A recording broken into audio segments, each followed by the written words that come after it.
पिछली वीडियो में हमने देखा कि पार्लियामेंट में दो हाउसेज हैं, लोकसभा और राज्यसभा।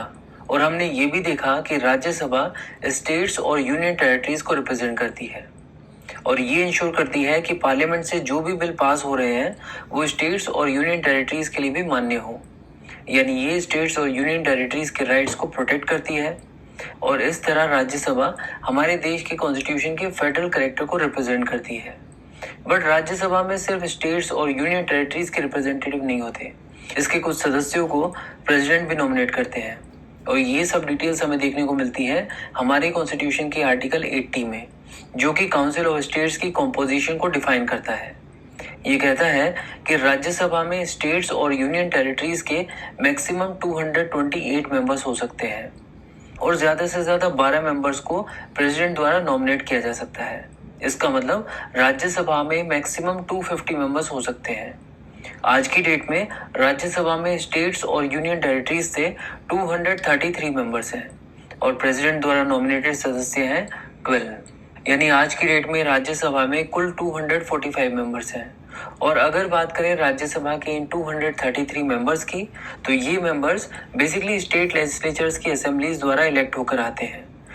हमारे देश के कुछ स्टेट्स की स्टेट लेजिस्लेचर बाइकैमरल है, मतलब उनमें लेजिस्लेटिव असेंबली के साथ साथ लेजिस्लेटिव काउंसिल भी है। बट लेजिस्लेटिव काउंसिल है तो भी लेजिस्लेटिव काउंसिल राज्यसभा के इन मेंबर्स के इलेक्शंस में कोई भी रोल प्ले नहीं करती है। बट अब यहाँ पर एक क्वेश्चन आता है, कौन से स्टेट से कितने मेंबर्स राज्यसभा में आएंगे, ये हमें कहाँ से पता चल सकता है? तो इसकी इंफॉर्मेशन हमें मिलती है हमारे ही कॉन्स्टिट्यूशन के 4th शेड्यूल में। 4th शेड्यूल में एक लिस्ट की फॉर्म में दिया गया है कि किस स्टेट को राज्यसभा की कितनी सीट्स एलोकेट की गई हैं। और इस लिस्ट में हम साफ देख सकते हैं कि सीट्स का जो डिस्ट्रीब्यूशन है वो अनइक्वल है, किसी को ज्यादा सीट्स एलोकेट की गई हैं तो किसी को कम।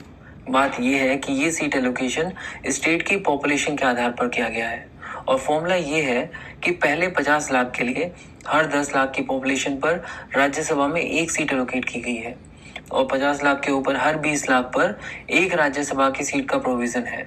एग्जाम्पल के लिए मान लीजिए एक स्टेट की पॉपुलेशन है 90 लाख, तो पहले 50 लाख के लिए 5 सीट हो गई और उसके ऊपर जो 40 लाख है उस पर 2 सीट्स हुई। यानी 90 लाख की पॉपुलेशन के लिए राज्यसभा में 7 सीट्स होंगी और पॉपुलेशन का आधार है 1971 का सेंसस। राज्यसभा में सभी स्टेट्स के लिए रिप्रेजेंटेशन है, बट यूनियन टेरिटरीज में सिर्फ दिल्ली, पुडुचेरी और जम्मू एंड कश्मीर के लिए राज्यसभा सीट्स एलोकेट की गई हैं। बाकी की यूनियन टेरिटरीज की पॉपुलेशन इतनी कम है कि उन्हें राज्यसभा में कोई भी सीट एलोकेट नहीं की गई है। हालांकि लोकसभा में हमने देखा था कि सभी यूनियन टेरिटरीज के लिए रिप्रेजेंटेशन है। तो ये तो बात हो गई स्टेट्स और यूनियन टेरिटरीज की। अब बात करते हैं उन सदस्यों की जिन्हें प्रेसिडेंट नॉमिनेट करते हैं। तो जैसा कि हमने कहा, प्रेसिडेंट राज्यसभा में 12 सदस्यों को नॉमिनेट करते हैं। ये वो लोग होंगे जिनके पास आर्ट्स, लिटरेचर, साइंस और सोशल सर्विस में कोई स्पेशल नॉलेज या प्रैक्टिकल एक्सपीरियंस है। बट यहाँ पर एक क्वेश्चन आता है कि नॉमिनेटेड सदस्यों की जरूरत क्या है?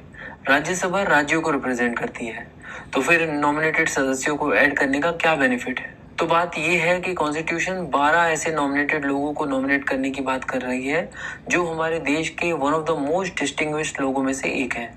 ये वो लोग हैं जिन्होंने अपने फील्ड ऑफ एक्टिविटी में ऊंचाइयां हासिल कर ली हैं और ऐसे लोग हो सकता है कि इलेक्शन वगैरह के चक्कर में कभी पड़े ही ना और इसीलिए खुद से कभी भी पार्लियामेंट का पार्ट बनने की सोचे ही ना।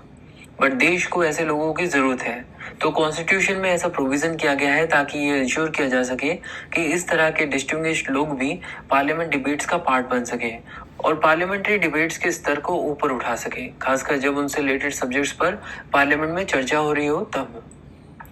तो ये थी डिटेल्स राज्यसभा की कॉम्पोजिशन की। नेक्स्ट वीडियो में हम राज्यसभा के इलेक्शंस को पढ़ेंगे।